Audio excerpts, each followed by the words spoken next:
श्री शिवाय नमस्तुभ्यम। स्वागत है आप सभी का एक बार फिर से।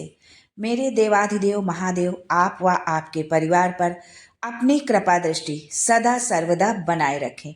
दोस्तों, यदि आप अपनी सभ्यता, संस्कृति, तीज त्योहार, धार्मिक जानकारी, वास्तु एवं ज्योतिष संबंधित उपायों के बारे में जानना चाहते हैं तो चैनल को सब्सक्राइब जरूर करिएगा। दोस्तों, मेरे गुरुदेव पंडित प्रदीप मिश्रा जी ने शिवरात्रि पर किए जाने वाले कुछ सरल और अचूक उपाय बताए हैं। आज के वीडियो में हम गुरुदेव द्वारा बताए गए उपाय आप लोगों के साथ साझा करेंगे। दोस्तों, उपाय अच्छे लगे तो वीडियो को लाइक करिएगा, दोस्तों को शेयर कर दीजिएगा और अगर आपने अभी तक चैनल को सब्सक्राइब नहीं किया है तो चैनल को सब्सक्राइब करके बेल आइकन जरूर दबाइएगा। दोस्तों, आपके मन की जो इच्छा हो, जो कामना हो, उसे सामने रखकर आपको जो चाहिए उसके लिए आप एक काली मिर्ची और एक काले तिल के जो है 7 दाने हथेली में रखकर अपने मन की बात कहकर, अपनी मनोकामना कहकर, मन से, भाव से और पूरे विश्वास के साथ भगवान शंकर के शिवलिंग पर चढ़ा दीजिए। आपको जो है एक काली मिर्च लेनी है और 7 दाने काले तिल के लेने हैं। ये आपको भगवान शिवलिंग पर चढ़ाने हैं।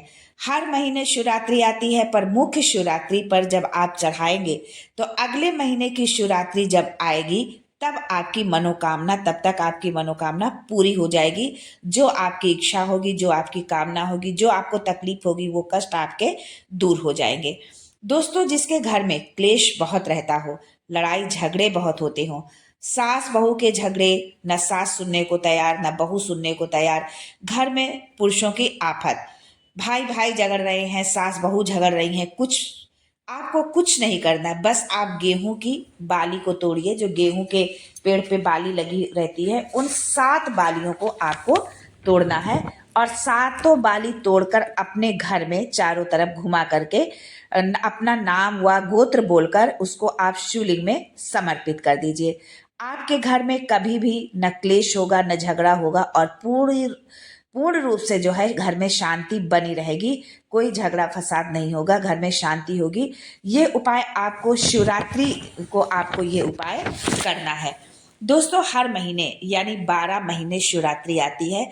शिवरात्रि के दिन रात के 12 बजे भगवान शंकर के ऊपर एक धतूरा आप चढ़ा दीजिए। आधा घंटे तक धतूरा चढ़ा रहने दीजिए और आप श्री शिवाय नमस्तुभ्यम का जाप करते रहिए। जिस मंदिर में आपने धतूरा चढ़ाया है उस मंदिर के बाहर बैठकर श्री शिवाय नमस्तुभ्यम का आप जाप करिए। जो दुकान व्यापार आपका जो हो, यदि वो चल नहीं रहा, आगे बढ़ नहीं रहा, उसमें प्रगति नहीं हो रही है, घर में लक्ष्मी नहीं टिकती है, मान लीजिए खेती किसानी आप करते हैं और खेत में फसल अच्छी नहीं होती है, लेकिन घर आते आते सब कुछ नष्ट हो जाता है, संपदा नहीं आ रही हो, तो बस उस धतूरे को लाल वस्त्र में बांध कर उसे आप अपनी दुकान में, घर में, व्यापार व्यवसाय में रात में 12:30 बजे आप उठा करके लाइए और उसे 12 से 4 के बीच में, यानी 12 बजे आपको चढ़ाना, आधे घंटे चढ़ा रहने दीजिए। उसके बाद फिर आप उसको उठा कर लाइए और 12:30 से 4 के बीच में जो है आप उस धतूरे को जो है एक लाल कपड़े में लेकर के आप उसको बांध दीजिए और जिस जमीन में फसल नहीं हो रही है उस जमीन में आप गाड़ दीजिए। आपको कभी भी जीवन में किसी भी तरह की कोई तकलीफ जो है आपको नहीं उठानी पड़ेगी। आपके घर में धन संपदा बढ़ता जाएगा, लक्ष्मी हमेशा के लिए आपके घर में निवास करेगी और लक्ष्मी बढ़ती ही चली जाएगी। जो व्यक्ति बहुत बीमार रहता हो, बीमारी घेरे रहती हो, तो 7 बेर लेकर अपने ऊपर से घुमाकर शिवरात्रि की दोपहर के 12 बजे शंकर के शिवलिंग पर ले जाकर के चढ़ा दीजिए। आपका रोग, आपकी बीमारी मात्र 3 महीने के अंदर जो है समाप्त हो जाएगी। दोस्तों, शिवरात्रि के दिन बेर चढ़ाने का बड़ा महत्व है। शिवरात्रि पर चढ़ा हुआ वो बेर जो आप चढ़ाते हैं, उस बेर को चढ़ाकर आप ले आइए और उस बेर को उठाकर आप तब ला करके अपने घर में रख लीजिए। मान लीजिए किसी को भी उधर से, पेट से संबंधित यदि कोई भी तकलीफ है, कोई भी प्रॉब्लम हो रही है, पेट से जुड़ा हुआ है, कोई भी बीमारी है और आपको लग गया है, आपको लग गया है पेट से बीमारी, जुड़ी हुई कोई बीमारी है आपकी, तो आप डॉक्टर की आपकी दवाई चल रही है और वो दवाई कोई भी फायदा नहीं कर रही है, सारी औषधि चल रही है, पर कुछ फायदा उससे नहीं हो रहा। तो शिवरात्रि पर जो आप बेर चढ़ाए हैं, वो बेर आपने जो रखा हुआ है, तो उस रोगी को, रोग वाले व्यक्ति को, जिस व्यक्ति को तकलीफ है, उसको आप वो बेर खिला दीजिए।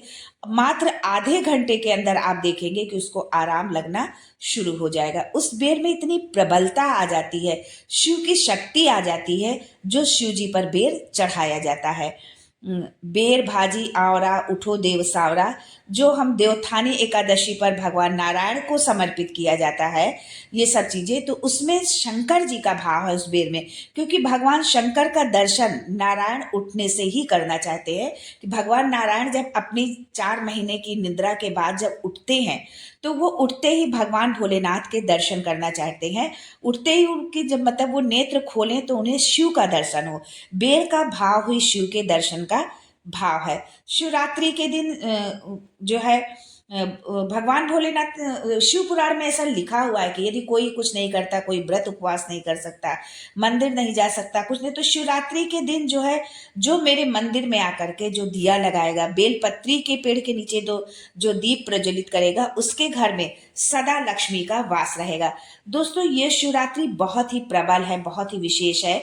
क्योंकि ये जो शिवरात्रि पड़ रही है, तो 183 वर्ष बाद ये ऐसा संयोग आया है।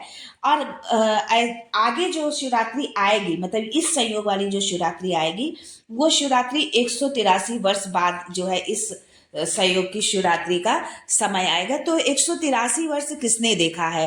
पता नहीं 183 वर्ष में कहाँ होंगे, जीवन कहाँ होगा, हम कहाँ होंगे, कौन सा जन्म होगा, ये किसी ने नहीं देखा। तो अगर आपके जीवन में बहुत तकलीफ है, बहुत कष्ट है, परेशानी है, तो इस शिवरात्रि को आप हाथ से मत जाने देना। और गुरुदेव ने जो भी उपाय बताए हैं, उनको एक बार आप जरूर आजमाना। एक उपाय गुरुदेव ने बताया है कि 5 कमलगट्टे, 5 बेलपत्र तांबे के लोटे में जल भरकर रख दीजिए। सीधे हाथ पर उस कलश को रखो जिसमें 5 कमलगट्टे और 5 बेलपत्र डाला है आपने। उस कलश को आप अपने दाहिने हाथ में, सीधे हाथ में रख लीजिए।